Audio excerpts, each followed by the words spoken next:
Bom dia, pessoal. Vamos dar início à nossa web palestra de hoje, com o tema tuberculose na atenção primária.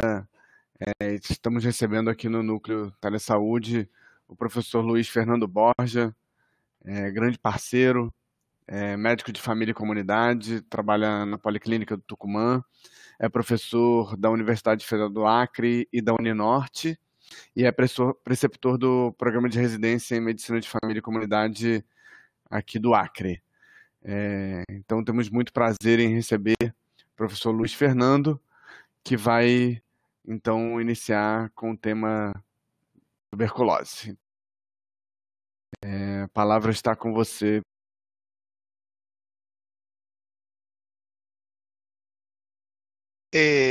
Como falou o professor Rodrigo, meu nome é Luiz Fernando Borja Gomes, atuo aqui na atenção primária aproximadamente há mais de 10 anos e aqui no estado do Acre mais de 25 anos.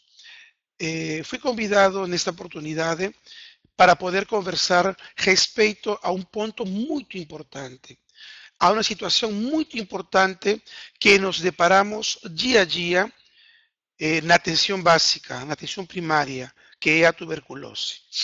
A tuberculose, embora que se fale que não, mas na atualidade ainda se tem muito estigma e tem muito preconceito com respeito da pessoa que porta este tipo de infecção, não é? E nós vemos isto diariamente do nosso trabalho dentro da atenção primária. Rapidamente, eu vou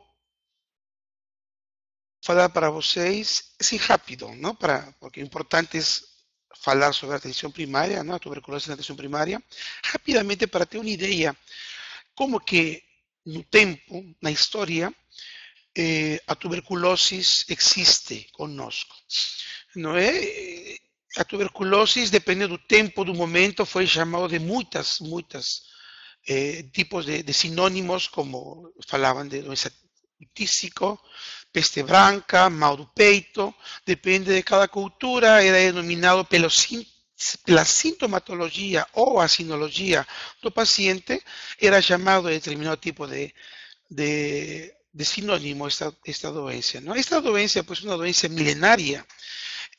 Desde a pré-história existem dados, por exemplo, aqui em Latinoamérica se han encontrado, como vocês ven en estas pequeñas fotos, demostrado existen restos fóseis humanos, neste caso vemos um sacro, que depois das investigações se chegou a comprovar que existia neste paciente, ele teve tuberculose óssea, não? Miles de anos atrás. Igualmente, en os egipcios se ha encontrado, vemos en este gráfico, túmulos de pessoas importantes que presentavam tuberculose, neste caso tuberculose intestinal. Na América, volto a repetir, ¿no? Que se encontraron vestígios. Importante, esta oriunda, esta indígena, nos Andes, nas cordilheras andinas aqui de nossa América Latina. Foi encontrado também uma menina de 17 anos aproximadamente, 17, 20 anos, com tuberculose pulmonar. No, e o importante é que, segundo isso, embora de que exista fatos, no caso de esta múmia, antes da conquista dos europeus e estes ossos também encontrados, na parte teórica histórica da medicina se fala que os europeus trouxeram já conhecidamente, principalmente aqui os portugueses aqui no Brasil, essa doença, não? E justamente mais estabeleceu que a parte dos padres, não, os religiosos católicos que tinham muito contato com os indígenas, segundo se comentam pelas histórias, os historiadores, de que eles foram as primeiras pessoas que transmitiram a doença para os indígenas. Somente para fazer um pequeno recordares,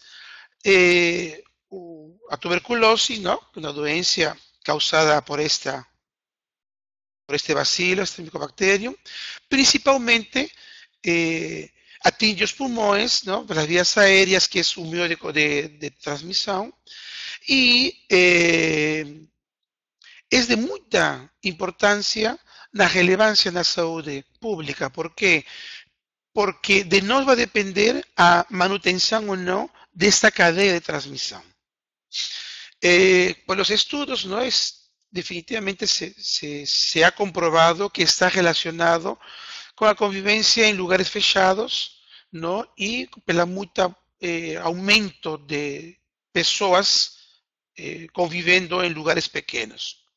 Y también a relación importantísima que ele va a aumentar, este crecimiento va a aumentar en relación a inmunodepresión, diabetes y desnutrición. Por eso la importancia que vamos a conversar de aquí unos minutos respecto a tuberculosis con a doença HIV, que eso vamos a conversar un poquillo más na frente. Então, rapidamente uma história natural. O que aconteceria se a gente não controlaria, não estaria investigando, diagnosticando e tratando a doença? Vamos a conversar rapidamente. O paciente é exposto, não? O quadro explicativo exposto, e esta exposição com esta bactéria vai ter dois caminhos: a não infecção ou a infecção.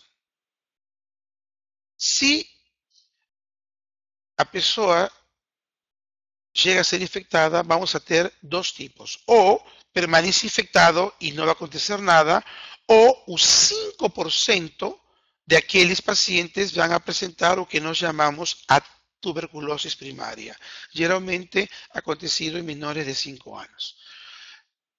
E o outro caminho seria, depois desse tempo, não vai existir o que nós conhecemos como a tuberculose pós-primária. Quando nós falamos desse primeiro encontro da bactéria com a pessoa, não é? Com o ser humano, que chamamos de prima infecção, geralmente vai acontecer uma resposta rápida inflamatória, não é? Onde vai existir o que nós chamamos um complexo pulmonar primário, devido à reação imunológica própria do ser humano, progredindo a uma inflamação, acontecendo uma broncopneumonia inespecífica, disseminando assim os bacilos. Falando da TB primária e a pós-primária, não é? Quando falamos de primária, como muito bem falei, vai acontecer geralmente nos primeiros 5 anos, e geralmente porque os bacilos não vão poder ser bem contidos, não é? E geralmente vamos encontrar nesta apresentação de tuberculose primária, o que uma apresentação muito grave, que é a tuberculose miliar, que dificilmente, se não é reconhecida a tempo e tratada a tempo, pode conduzir ao óbito.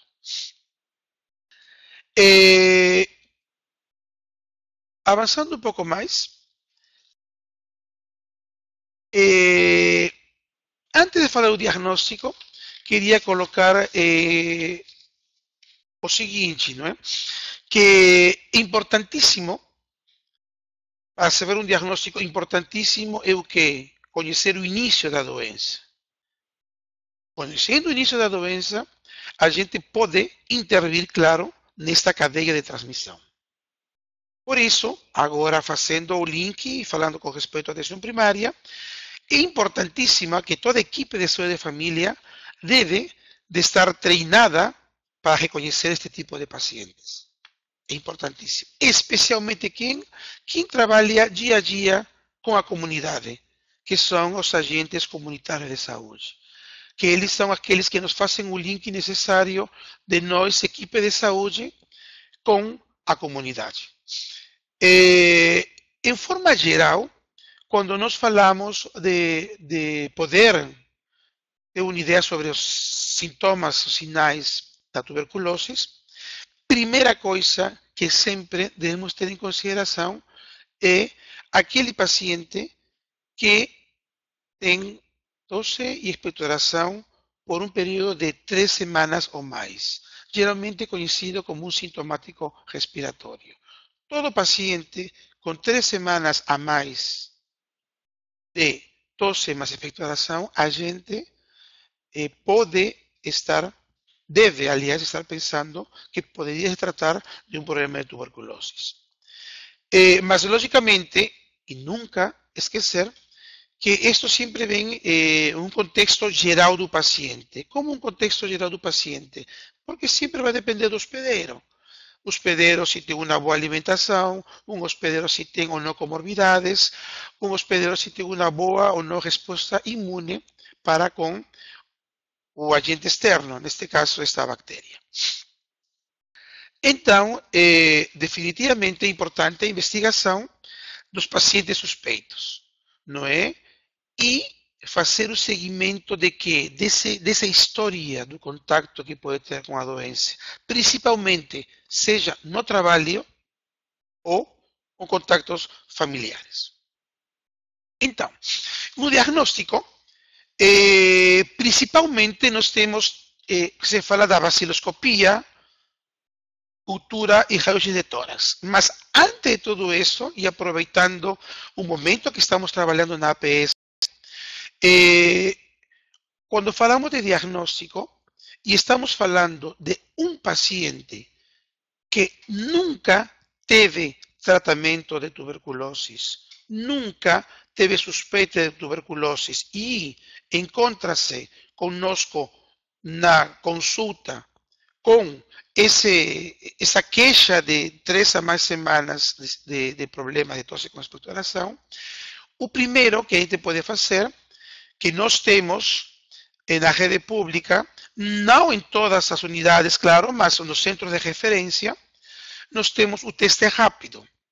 O teste rápido, embora que é um pouquinho mais caro da baciloscopia, que agora vou falar sobre isso, o teste rápido, como o nome fala, é rápido, e no máximo um dia está pronto, embora que é um pouquinho mais caro, porém a especificidade é muito melhor, geralmente chegando do 90% ao 95% dos casos.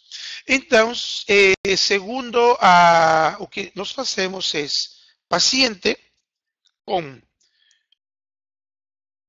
que não tem histórico de tuberculose, de tratamento, nada, e suspeitamos, entraríamos primeiro com um teste rápido.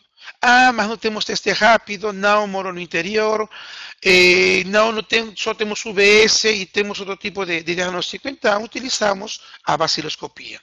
Baciloscopia é fácil, lógicamente temos que treinar-nos, não? Tanto os técnicos, os enfermeiros, os médicos, para poder ensinar ao paciente como coletar essa amostra.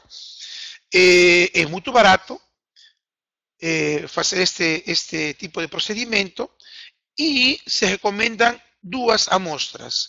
Com 2 amostras da coleta desta expectoração, encontramos aproximadamente de 80% a 85% de poder ter um diagnóstico adequado.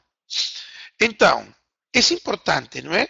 Agora, com uma amostra 80, com 2 amostras 85, até poderia ter 90%. Então, é um diagnóstico prático, um diagnóstico rápido e com menor custo. Se, porventura, o paciente nos dá uma baciloscopia positiva, todo paciente que dá baciloscopia positiva se realiza a cultura de confirmação. Geralmente a cultura demora um pouquinho, 30 dias, outros falam 45 dias, mas é só para fazer a confirmação do nosso caso, embora com a baciloscopia temos mais de 80% de certeza. A baciloscopia, estava esquecendo, não somente nos serve como diagnóstico, senão também nos serve do acompanhamento do tratamento.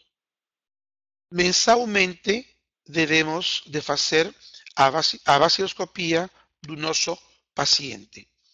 todo mês, durante todo o tratamento, que são 6 meses, que agora vamos a falar sobre isso. Quando falamos de raio-x, que aqui estamos escrito, o raio-x geralmente utilizamos como um adjuvante, tanto como no diagnóstico como no tratamento. Porque vemos se o paciente, embora estamos cuidando dele, vemos que está tomando certinho a medicação e não está melhorando, para ver se teve algum tipo de doença pulmonar associada, que se poderia associar a um tipo de pneumonia, um tipo de derrame, etc. Então, o exame radiológico de tórax também nos vai apoiar sobre isso, não? Tanto para cuidar do diagnóstico como do tratamento, ver como estamos indo. Existem outros também, não? Como a tomografia, que isso é um método muito mais caro, que pode se utilizar para pacientes em dois momentos, ou quando o raio-x não nos dá o suporte adequado, ou a parte laboratorial não nos ajuda, ou se não, para as tuberculoses extrapulmonares. Então, como estávamos falando, né, tuberculoses, encontramos dois tipos principalmente. No pulmão, como falamos, que é uma bactéria aeróbia, gosta do ar, por isso ela gosta de, por decir assim, gosta de se situar nos ápices dos pulmões, não é? Esta, já hemos conversado, pode ser primária, não é? Menores de 5 anos, secundária ou miliar. A extrapulmonar, quando falamos da extrapulmonar, que geralmente esta via extrapulmonar pode se disseminar tanto por via linfohematogênica, hematogênica propriamente dita, ou por contiguidade, quando é pela pleura, que vamos a conversar agora, ou intracanalicular, também pode ser. Em poucos casos, mas também acontece. E encontramos várias, não é? A mais frequente é a pleural.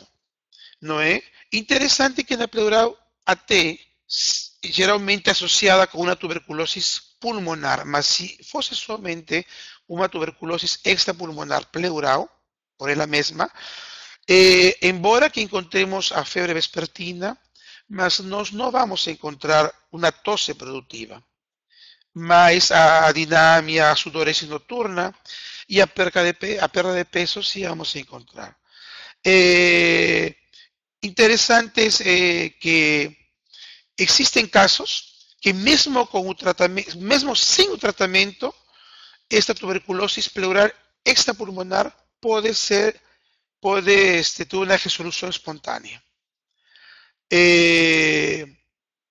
Temos outras, não? Como a ganglioma periférica, que geralmente esta vai estar relacionada mais com problemas de imunodepressão, tipo nas pessoas com lupus, tipo as pessoas com HIV, vão apresentar este tipo de tuberculose extrapulmonar.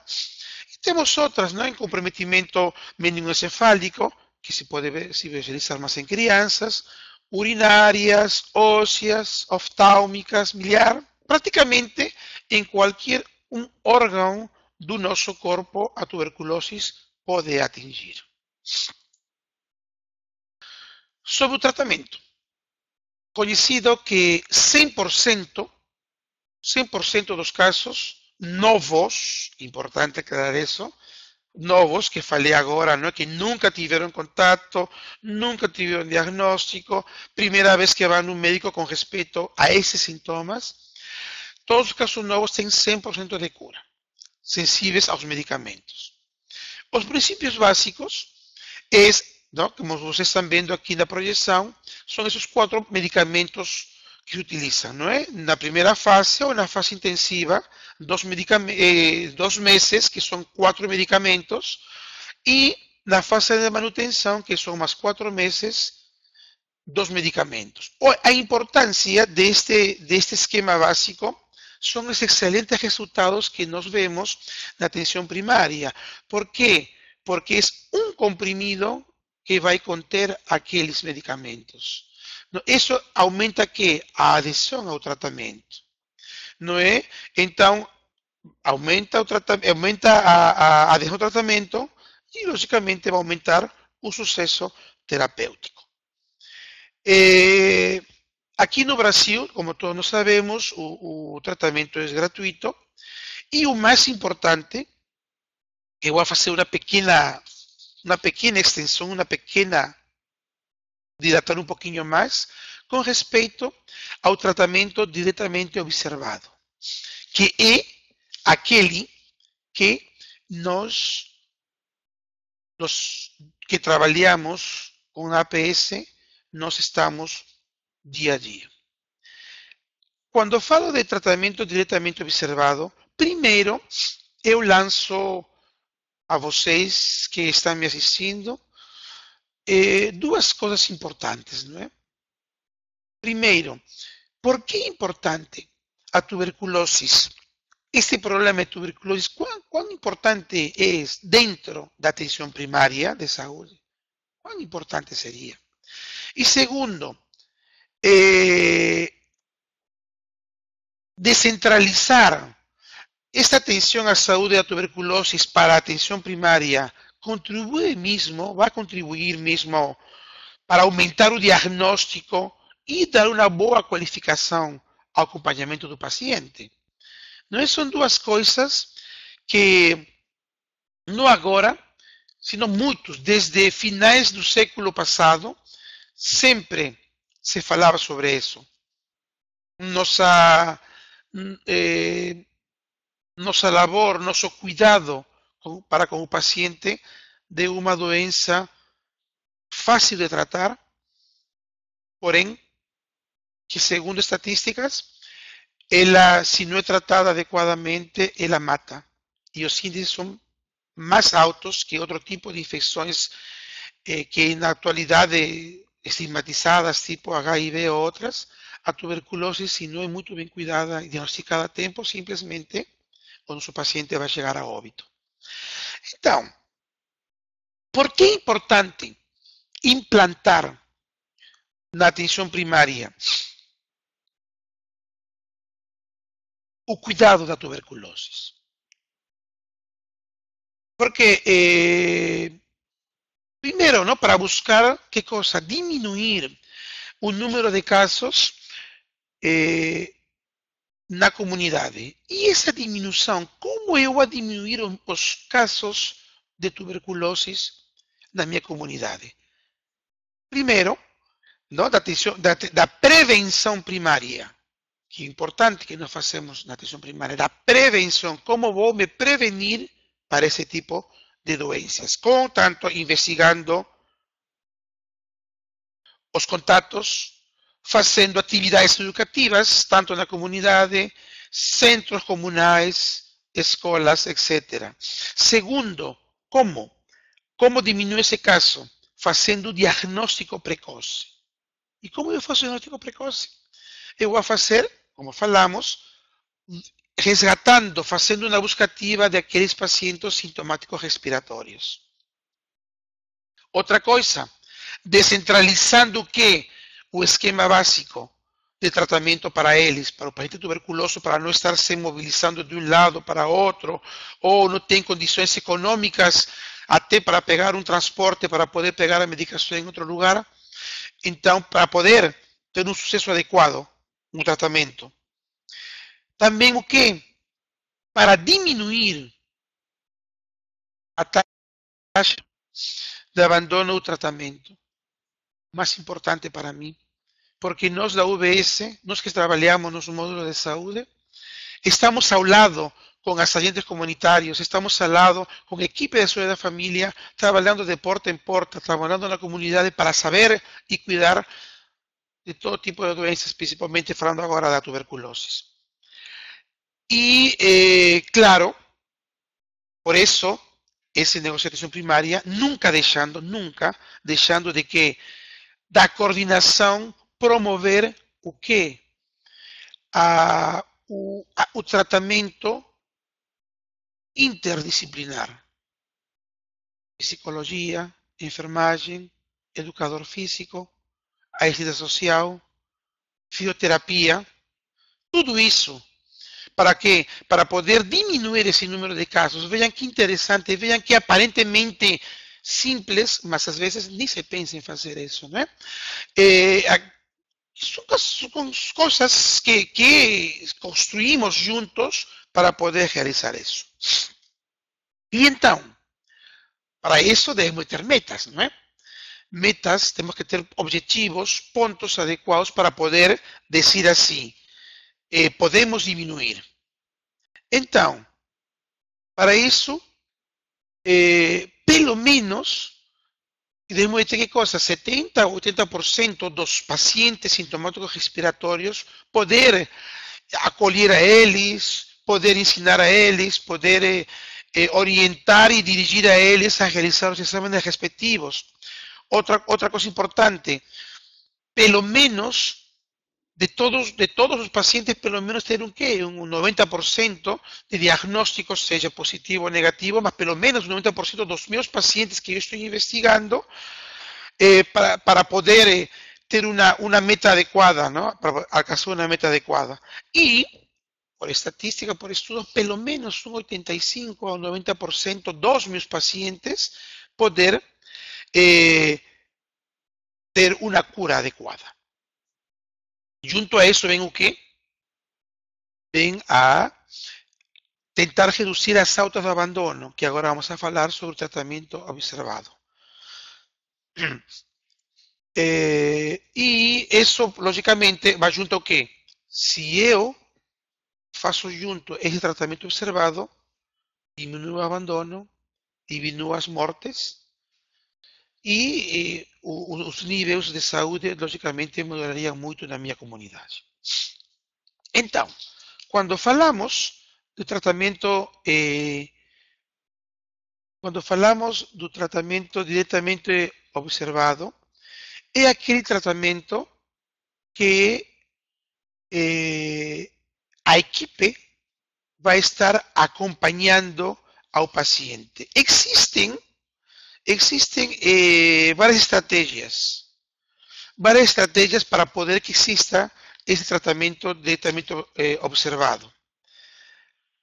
Primeiro, e claro, deve existir o quê? Deve existir uma vontade política para poder realizar este tipo de acompanhamento, o apoio político.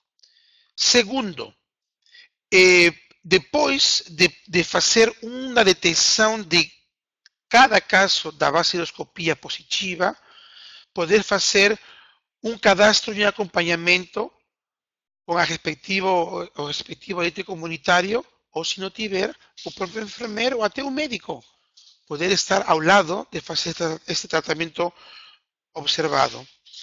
E tratar de ter um suprimento interrupto dos medicamentos para o paciente. Geralmente, logicamente, cada paciente é um paciente, cada caso é um caso. Nós devemos de ter, porque esse tratamento diretamente observado visa principalmente o não abandono do tratamento, geralmente pacientes com problemas sociais, tipo que moradores de rua, tipo aquelas pessoas que não têm vícios de drogas ou álcool, etc., que eles precisam ficar mais. O ideal seria que o tratamento seja feito pela equipe de saúde diariamente. Isso é um pouquinho difícil de poder cumprir-se, mas nos casos que les falo assim difíceis, pelo menos queremos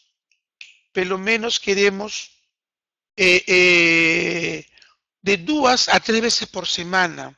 De 2 a 3 vezes por semana gostaríamos que exista essa comunicação do agente comunitário, da equipe com o paciente. Eu sei que é difícil, eu sei, mas segundo as estatísticas que temos aqui em Rio Branco, aproximadamente cada unidade básica de saúde por ano tem que 3 pacientes, 4 pacientes de tuberculose. Me desculpem, mas não é nada. para que uma equipe possa ficar com eles junto, possa controlar esse paciente para evitar esse abandono.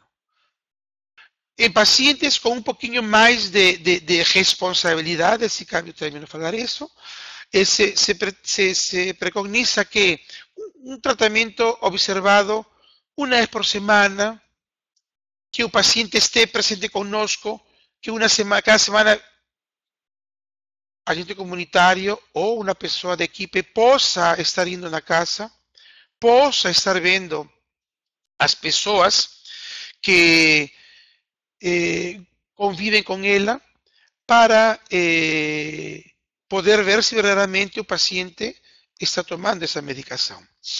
Então, e junto a isso, esse tratamento observado faz o quê? Que além que o medicamento seja tomado adequadamente, os parentes também estão, aqueles que estão na quimioprofilaxia, aqueles que estão, licença por favor, aqueles que estão na quimioprofilaxia estão recebendo adequadamente a medicação, estão tomando adequadamente a medicação e os cuidados sociais ao entorno que existem, não é? Vendo, por algum motivo, a parte do saneamento ambiental, vendo a parte das comorbidades, entre outras. E aí vai, esse tratamento vai um pouquinho mais se diluindo, como assim? Nos 2 primeiros meses, 3 vezes por semana, pelo menos, e 2 seria todos os dias, como les comentava. Depois do segundo mês, pode ser uma vez por semana. E nos últimos meses, já pode ser a cada 15 dias, não? Vai depender, como les falava, primeiro, da carga de demandas que poderíamos ter, e segundo, da própria responsabilidade do paciente. Rapidamente, para ter um cenário, como nos encontramos. Aqui estamos vendo o Brasil com esta cor, não é? Que seria esse daqui, certo? E ao lado estamos vendo aqui Peru, Bolívia, mais escurinho, certo? Nós estamos morando aqui no Acre. Por que faço esta referência? Melhoras que vamos a ver aqui. Aqui. Melhor está aqui. Aqui está o Brasil. Aqui estamos nós no Acre. E olhem bem azulzinho Peru e Bolívia. Peru e Bolívia, dentro do continente americano, são os 2 países que têm mais riscos, lastimosamente. E nós, que estamos morando aqui no Acre, temos fronteira viva, ida e volta diariamente. Tantos pessoas brasileiras, pessoas que moram no Acre, vão para o Peru e para a Bolívia e vice-versa. Em Peru, Bolívia, o problema é um pouquinho mais difícil. Temos um alto índice de resistência. E como também a associação de TB-HIV também é alta. Então, por isso, mas agora faço esse reforço. Vendo aqui, nós fazemos fronteira viva com estes 2 países. Mas por isso é importante a prevenção dentro do que nós devemos de ficar como uns peões, não? Defendendo, cuidando, e da prevenção. Com a prevenção, simplesmente com a prevenção, a gente pode controlar esta doença. Então, como falamos de prevenção, nós falamos de 3 coisas. Falamos a prevenção, que é o controle de contactos, lógico, como já hemos falado, o controle dos contactos do paciente e como do diagnóstico, que hemos falado, nos sintomáticos respiratórios, ver a parte como chegar ao teste rápido, a vaciloscopia, etcétera, que hemos conversado. E os contactos, porque aquela pessoa que está em contacto diretamente como nós sabemos que por via aérea é a contaminação, então devemos de cuidar deles. Então, quando encontrar um paciente com diagnóstico, a todas as pessoas que têm contato com este paciente, dever comparecer a nossa UBS para poder fazer os exames necessários e a anamnesis pronta para poder investigar os casos. O segundo ponto da prevenção, a vacinação. Nós sabemos que uma vacina que se aplica é obrigatória a menores de 1 ano e de uso prioritário até os 4 anos, não é? E é excelentíssimo para a primo-infecção, que hemos falado no início. É muito bom. Importante, ele não evita a infecção de tuberculose, mas ele sim vai frear, vai parar, vai nos ajudar na primo-infecção. Isso é importante. E a quimioprofilaxia, aquela que se utiliza como medida terapêutica para aquelas pessoas que estão envolvidas, que moram com os pacientes diagnosticados de tuberculose. Não, se faz a prova de PPD, que vocês que estão me escutando sabem como é, que não preciso explicar agora. E segundo as normas últimas do Ministério da Saúde, aquele contato que tem mais de 5 milímetros de diâmetro, ele já deve de estar fazendo a quimioprofilaxia. Tinha outros manuais, antigamente se falava que não, dependendo do caso, após de 10, outros de 5 a 10, mas acima de 5 milímetros de diâmetro, a pessoa, contato, já deve de estar usando a quimioprofilaxia. Que mais tenho por aqui? Aqui tenho uns gráficos que nos podem ajudar. Imaginem aqui como encontra-se o Brasil, não é? A incidência estimada, embora em Haiti, que é um dos países que nas Américas ela está sofrendo muito, mas o Brasil se encontra não acima da média, não é? Encontramos em 40, mais de 40 por 100 mil habitantes. Aqui no Brasil, rapidamente vemos os grupos notificados e vamos a ver, olhem aqui, importantíssima esta faixa etária, a população economicamente ativa, a população que estuda, a população que trabalha. Vemos aqui a incidência alta que encontramos de pacientes. E, lógico, não é? Aumento da urbanização, a disparidade social, porque está provado que problemas econômicos também influenciam, problemas étnicos, culturais, também afetam, não? Todo isso se relaciona ao que estávamos conversando. Eu daqui, em parte sobre que encontramos no Acre, a incidência, não é? Até 2016, que fiz uma dissertação, encontramos de que estava alto, não? Em mais do 41 por 100 mil habitantes. É muito alto. E o abandono, olha o abandono, quase o 5%. Este é um trabalho interessante que também encontrei, feito por os irmãos, não lembro, são um grupo de enfermeiros da FAMETA, né? Fizeram aqui em Rio Branco, e nós vemos a tuberculose como mata. E em todos, desde o ano 2001 até o ano 2013, que foi feito esse trabalho, vemos que em todos, salvo aqui em 2012, que não é?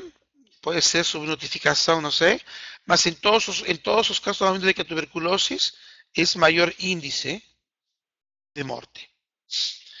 Isso daqui existe, para terminar já, todo paciente debemos de informar. Não existe um sistema de informação, ou SINAM, que é um sistema de informação de agravos, de notificação. Não é a tuberculose, pois deve ser notificada imediatamente. ¿Para quê? Para poder ter, logicamente, uma estatística adequada de como poder como poder avaliar se verdadeiramente estamos fazendo um papel adequado dentro do sistema de saúde, não é? Então, este sistema, pues, permite que almacenar todos os dados de tuberculose e se almacena tudo, desde quando foi notificado, desde quando foi diagnosticado, porque uma coisa é o diagnóstico feito pelo médico e outra é a notificação, que é importante, essa diferença de dias, que lastimosamente não é o momento de conversar isso, mas é importantíssimo, porque isso varia muito. E passando sobre o que? A parte sintomatológica, a parte da vaciloscopia, a cultura, o seguimento da vaciloscopia e, no final, o desfecho, se foi a cura, abandono, óbito, transferência, etc. Então, alimentar este sistema, alimentar o SINAM é de importância, de vital importância, primeiro para saber se nós estamos fazendo um bom trabalho e segundo, para ver quem estão precisando de uma ajuda a mais para poder estarmos prontos combatendo esta doença. Abro agora a parte das perguntas ou dúvidas com respeito a isso. Eu estou à disposição.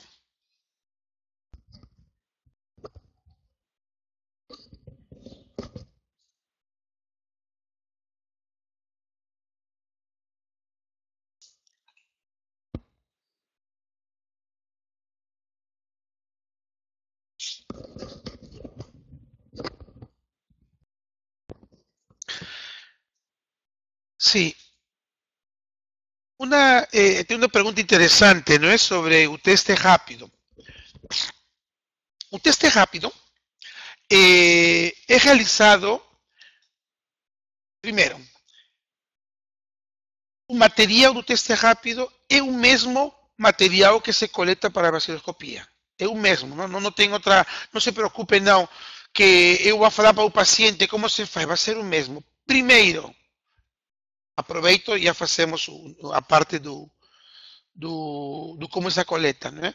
Primeiro, o paciente se sugere que seja quando ele acorda, de manhã cedo, quando ele acorda, porque ele esteve em repouso, dormiu todo, as secreções pulmonares se juntaram, e ele, então, tem que tentar, que é explicado na UBS, tentar que a expectoração, o produto, seja originário pulmonar. O teste rápido, na atualidade, aqui no estado do Acre, pelo menos, que eu saiba, se realiza em dois lugares, em Rio Branco e em Cruzeiro do Sul.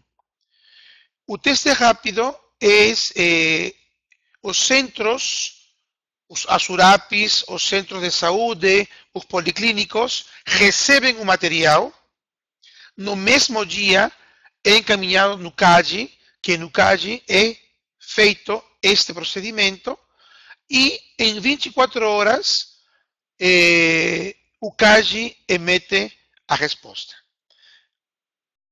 Para reforçar, este método é muito específico. O único problema, se falamos disso, é que é um pouquinho mais caro que a vaciloscopia, porém, o serviço público está oferecendo, mais ainda porque temos este pequeno problema de abandono, de falta de diagnóstico adequado na APS, então, se está oferecendo. E importância é isso, não? De que se oferece muito mais específico, encontramos casos até um 90% que o diagnóstico vai, vai ser efetivo.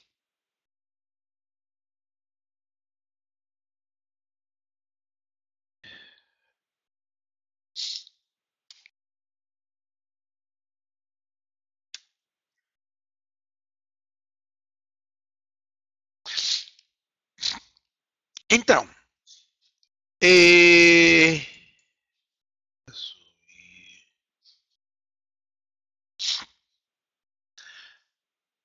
outra pergunta interessante sobre o teste tuberculínico, PPD que se chama, é uma reação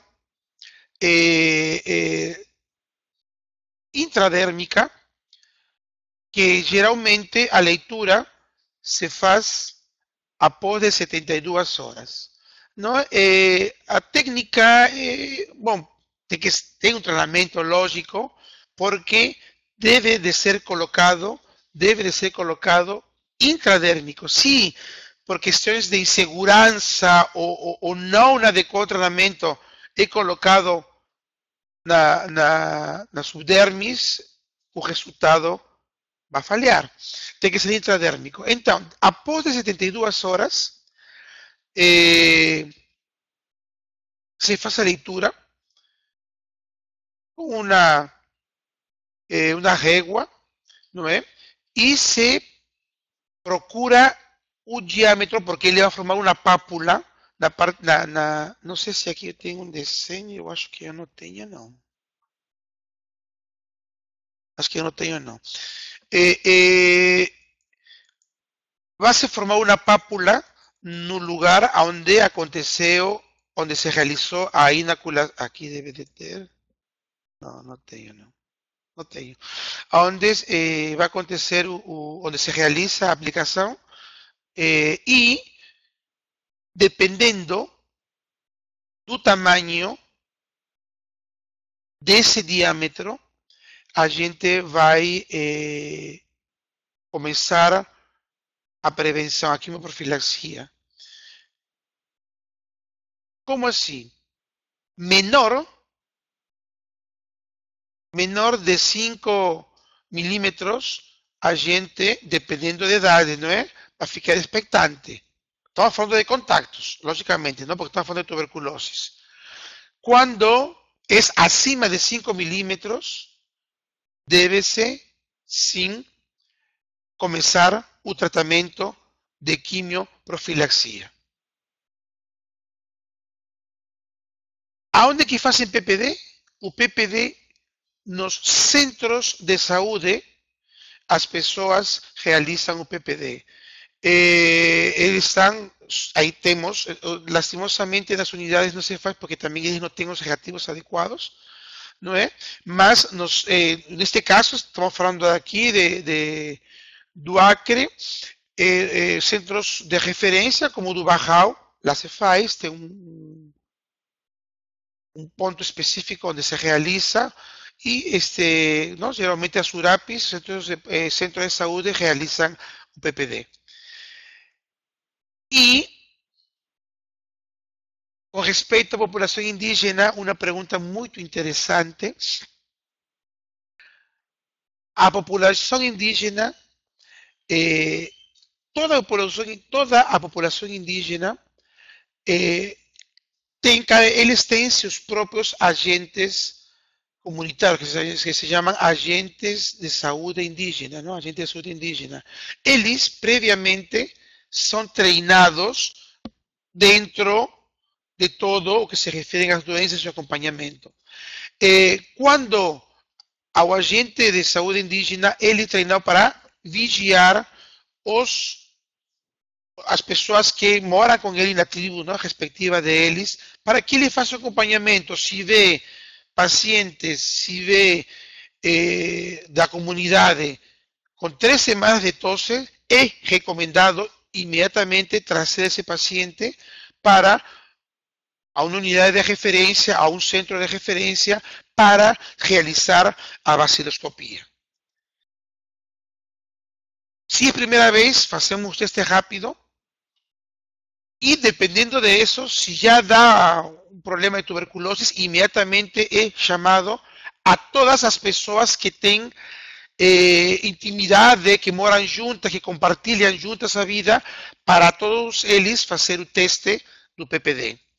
Existe cada região, essa parte da parte dos que trabalham com a saúde indígena, existem equipes específicos que uma vez por mês estão nas aldeias por 10, 15 dias fazendo acompanhamento não só de tuberculose, sino das doenças em geral, e sempre vigiando esse lado da tuberculose. Não? Então, não esquecer, é conversado, é orientado ao agente de saúde indígena, o povoador, 3 semanas com sinais, com tosse, expectoração, imediatamente levar a um centro de referência para poder realizar os exames e, dependendo disso, poder também, do mesmo jeito, trazer no centro de referência as pessoas que convivem com ele.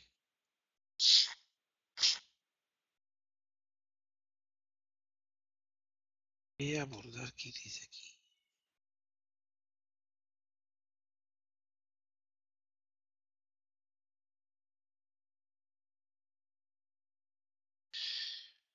Controle de comunicantes de casos de TV. Entendo pela palavra, não sei se estou errado, por favor, me aclare. Comunicante, estamos falando, imagino, sobre os contatos, não é assim? Então, imagino que sim, não é? Então, queira-se ou não, como falei no início, a tuberculose ainda é estigmatizado. Se tem muito estigma. Quero aproveitar e depois volto antes que me esqueça. Tem casos porque eu tive a oportunidade de fazer um levantamento sobre todos os pacientes tuberculosos deste município. Tem pacientes que, por esse estigma, eles moram num bairro X e eles preferem fazer os exames e pegar o medicamento num bairro Y, que fique o mais longe de onde eles moram. Por quê? Porque os vizinhos, porque a comunidade vai ver, porque conhece a ACS, porque conhece a da limpeza e vai saber que está doente, não é? Então, é complicado e por isso nós que estamos na ponta, nós que estamos na unidade básica, devemos de todo jeito desestigmatizar, tirar os estigmas da tuberculose. Então, primeiro, o paciente não quer ser tratado na sua comunidade por estigma, pula para outro bairro. Segundo, os comunicantes, que aí entra a pergunta que me fazem aqui, os comunicantes ficam nessa história, não é? Porque os comunicantes devem também ser acompanhados. Vão a dizer assim, sou comunicante, sou um contato do paciente. Não, para que eu vou ir no módulo de saúde? Não preciso de ir. Nós, como unidade básica, nós, como equipe, temos que ir, devemos de ir na moradia, na casa do paciente, conversar pessoalmente com cada um dos moradores e conscientizar da importância de que, embora o comunicante ou o contato do nosso paciente não apresente aparentemente a sintomatologia, mas ele pode ser rapidamente tornar o transmissor. Por isso, na hora que é diagnosticado, rapidamente, ativamente, procurarmos todos os contatos para fazer o teste e fazer, se fosse necessário, a quimioprofilaxia neles.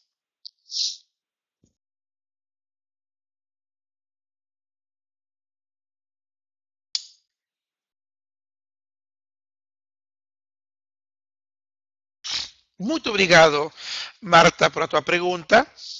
Muito obrigado. Eu tive também a oportunidade, não somente fiquei com as pessoas que não tem, que são livres, não? Sino que eu também estive aqui no município, eu tive a oportunidade de visitar por várias vezes, porque eu fiz um levantamento sobre os casos de tuberculose, não? Nossa penitenciária aqui, não? E é muito complicado, doutora Marta, que me fala, porque temos duas situações. Primeiro, quem entra com a doença, que sabe e não toma medicamento. E segundo, os que se contaminam dentro. Primeiro, quem entrou com a doença, não quis falar, não tomou medicamento, o que vai acontecer? Pode, dois motivos, ou, depende do tratamento, ele voltaria ao tratamento, aliás, voltaria a doença, seria um novo foco, ou segundo, facilmente ele pode se reinfectar. Do outro lado, os pacientes que não têm a tuberculose e se contaminam dentro. Nesta unidade penitenciária, dentro dela, existe uma unidade básica de saúde. Eu tive a oportunidade de estar com um enfermeiro lá e um médico que vai, acho que 2 vezes por semana, ou 3 vezes por semana, que o médico vai na penitenciária. E o enfermeiro que vai todo dia, eu tive contato com eles. E eles sempre estão cuidando sobre isso. O problema é o seguinte, que me comentou o pessoal que trabalha lá. Né? Geralmente, o paciente diagnosticado, que é diagnosticado lá dentro, e eu fui testemunha, porque eu acompanhei, o enfermeiro dá a medicação diária. Ele que faz isso. Excelente. Mas o que acontece? Falemos dos prisioneiros que essa grande quantidade, que ainda não tem a sentença feita, por dizer assim, que essa grande quantidade. Eles se contaminaram, estão 15 dias, um mês tomando medicação, e de repente, como eu fui informado, pegam o que eu entendi que chamam um tal de alvará, e eles são ou liberados, ou libertados, ou mudam para outra penitenciária, ou simplesmente fogem. E isso se perde. Esse contaminante, por dizer assim, essa pessoa que vai contaminar, se perde no sistema. Então, é muito difícil. É muito difícil. E isso é interessante para poder o que coisa? Ver dentro das políticas públicas de saúde como fazer isso. Porque esse detento ganha esse alvará doente, embora que pegue toda por dizer assim, a referência da doença dele e ele pega para ir ao lugar onde ele mora e se tratando simplesmente, e esses relatos verídicos que me comenta o pessoal da penitenciária, fogem, vão para o interior ou para outro estado e ninguém sabe mais deles, porque eles não querem voltar na prisão, lógico, e se tornam pontos contaminantes da tuberculose e o mais importante e o mais difícil, a resistência que vai acontecer dos medicamentos, não? A bactéria vai começar, essa bactéria que estamos com este paciente, vai criar resistência para os medicamentos. Então, é muito complicado. É muito complicado. Por exemplo, e não é incidência, porque é uma dissertação que eu fiz e está na biblioteca aqui da UFAC, dos casos, 50 casos, pois não chegou assim documentado, não chegou nem ao 15% dos pacientes que eles tinham certeza de que concluíram o tratamento. Por quê? Porque acontece, volto a repetir, em pacientes que não têm sentença, pedem o alvará, são transferidos, vão para outro lugar e não se sabe mais o que aconteceu com respeito a isso. Então, ótima sua pergunta. e, não é, e ver essa solução que se poderia, que mecanismos, que políticas adequadas se poderiam utilizar para não perder essa cadeia, porque essa cadeia de contaminação é muito importante.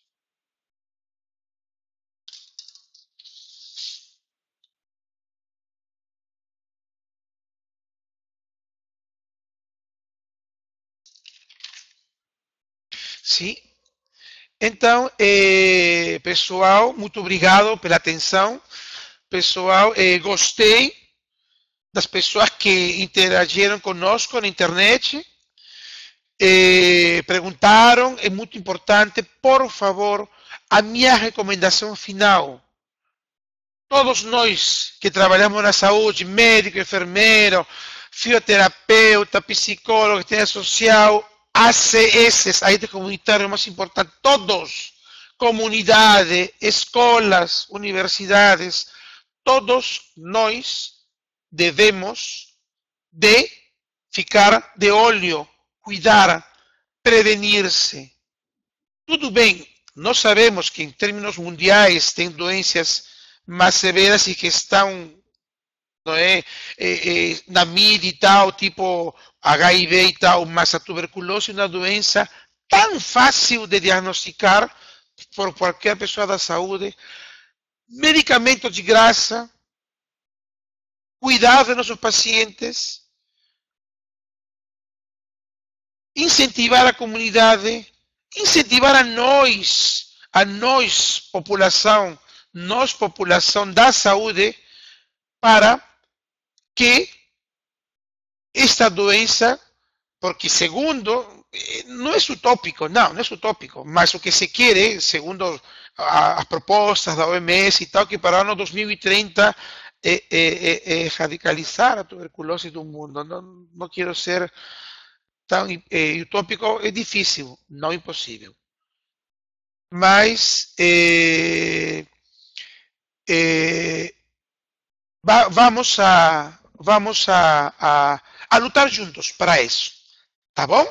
E deixando um recadinho, por favor, sempre estar juntos, sempre olhem nossa página, tem sempre coisas boas, como por exemplo, temos para o dia 28 de maio, horário do Acre, 15 horas, não? Brasília 17 horas, ao Wendel Braga, não é? Do Departamento de Ações Programáticas e Estratégicas da CESACRE, que vai falar um pouquinho sobre orientações sobre o sistema eSUS. É importantíssimo o eSUS, todos nós que estamos ligados, porque a informática avança, não? O mundo avança, a tecnologia avança e temos que estar sempre adestrados.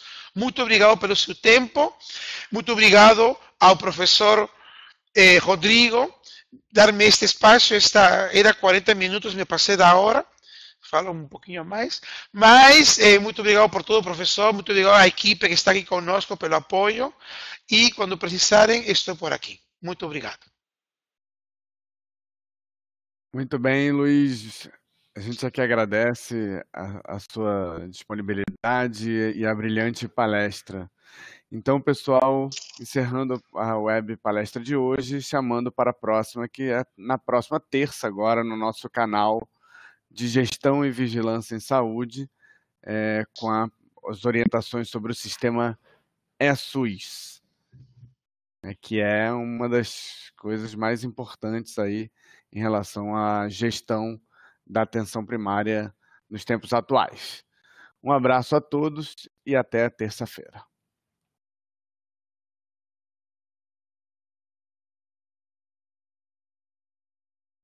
Aqui foi.